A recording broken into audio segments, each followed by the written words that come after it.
ગૃહમંત્રી શ્રીની અધ્યક્ષતામાં જે બેઠક થઈ હતી અને ડીજીપી સાહેબ તરફથી જે 100 લાખની જે ગાઈડલાઈન આવી છે અને આને જે કામગીરી કરવાની છે જામનગર જિલ્લામાં, તો જામનગર જિલ્લામાં પોલીસ દ્વારા અમે ઘણી બધી અત્યારે કાર્યવાહી થઈ છે.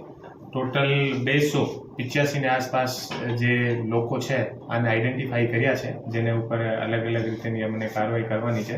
બધી જે 5-6 મુદ્દાની જે કાર્યવાહી છે કે એવા લોકો દ્વારા કોઈ ગેરકાયદેસર જગ્યા, સરકારી જગ્યા પર કોઈ કબજો કરેલો હોય તો આ કબજાને જે સ્થાનિક તંત્ર છે આને સાથે મળીને અને આને દૂર કરાવવાનું, અને કોઈ બુટલેગર છે, બુટલેગિંગનું કામ કરતો હોય અને ગેરકાયદેસર વીજળીના કનેક્શન, પાણીના કનેક્શન લીધેલા હોય તો આના ઉપર પણ કાયદેસરની કાર્યવાહી કરાવવાની, અને આ લોકોને ઉપર લિસ્ટ તૈયાર કરીને અને વારંવાર આ લોકોને ચેક કરવાના, એ લોકો શું કરે છે.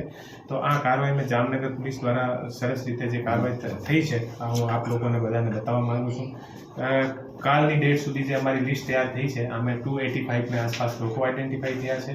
આ પછી અમે સાંજથી જે કાર્યવાહી શરૂ કરી છે, અત્યાર સુધી ટોટલ 38 ની આસપાસ વ્હીકલ છે આને ડિટેન કર્યા છે, જેના ઉપર બ્લેક ફિલ્મ લગાવેલી છે અને લોકો દ્વારા આડે રીતે યા સ્પીડથી આને ચલાવવામાં આવે છે. એવા લોકોના ટોટલ 38 વ્હીકલ ડિટેન કર્યા છે.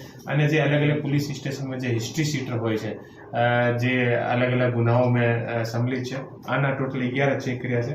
અને એવા લોકો જો ભૂતકાળમાં ગુનાહિત ઇતિહાસ છે અને વારંવાર ફરીથી પણ ગુના કરે છે, એવા 21 લોકો છે, આને પણ પોલીસ સ્ટેશન બોલાવીને અને આની આખી લિસ્ટ તૈયાર કરી છે. અને ટોટલ જે વ્હીકલ ચેકિંગ કરી છે એક દિવસ, કાલના દિવસમાં લગભગ 800 ની આસપાસ જે વ્હીકલ છે એ ચેક કર્યા છે.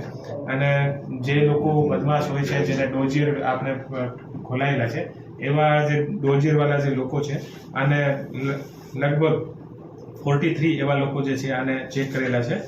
અને જે નાના મોટા ગુનાઓ કરતા હોય છે, જે આપણે લખોટા લેક હોય, બીજી બધી જગ્યા જે લોકો ફરતા હોય છે, બદમાશી કરતા હોય છે, ટપોરી ટાઈપના જે હોય છે, આના ઉપર પણ લગભગ 30 થી 40 એવા લોકોને એલસીબી અને અલગ અલગ બ્રાન્ચ દ્વારા આને ચેક કરવામાં આવે છે. અને આને પોલીસ સ્ટેશન અને બીજી બધી જગ્યાએ લાવીને અને જે કાયદેસરની કાર્યવાહી છે આ ઉપર કરવામાં આવેલ છે. અને ટોટલ જે 26 ની આસપાસ જે બુટલેગર છે આના ઉપર પણ કાર્યવાહી થઈ છે. અને આજે મોર્નિંગના સમયમાં જે ભટ્ટીની ડ્રાઈવ રાખેલી હતી, જે ભટ્ટીની ડ્રાઈવમાં લગભગ 30 થી 35 ભટ્ટીના પોલીસ દ્વારા કેસ જે છે એ કરવામાં આવેલ છે. અને આગામી સમયમાં કાલે બધી પીજીવીસીએલ સાથે કોર્ડિનેશન કરીને અને લગભગ 22 જેવા જગ્યા જે છે અમે કનેક્શન પણ કપાવ્યા છે. એ ગેરકાયદેસર રીતે સરકારી જે વીજળી હતી આનો દુરુપયોગ કરતા હતા. અને ટોટલ 8 ગુનાઓ દાખલ થયા છે અમે કે ગેરકાયદેસર વીજળીના, અને ટોટલ લગભગ 14 લાખને આસપાસનો દંડ પણ કરવામાં આવેલ છે. અત્યારે અમારી બધી લિસ્ટ તૈયાર થઈ છે અને છેલ્લા એક દિવસની જે આ કાર્યવાહી છે અને અત્યારે પોલીસ સ્પીડથી અમે ઝડપથી આગળ વધી રહી છે અને અમે કાર્યવાહી કરશે. અને ઘણા બધા લોકો જે ગેરકાયદેસર દબાણ અને કરેલા છે આને પણ સ્થાનિક જે તંત્ર છે આને સાથે મારો સંકલન થયો છે.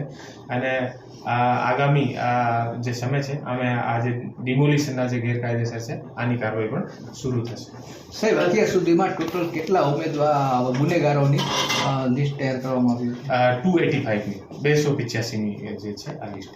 ખાસ કરીને સોશિયલ મીડિયાના માધ્યમથી જે રોપ જમાવવા માંગતા હોય છે, જામનગરમાં એવા કોઈ છે એવા લોકો જે અમે અમારી જે સોશિયલ મીડિયાની જે ટીમ છે, cyber crime police station, cyber crime police station દ્વારા એવા 15 થી 20 લોકો જે અલગ અલગ જગ્યા હોય છે, એવા જે વિડીયો બનાવીને અપલોડ કરતા હોય છે અને બદમાશી કરતા હોય છે.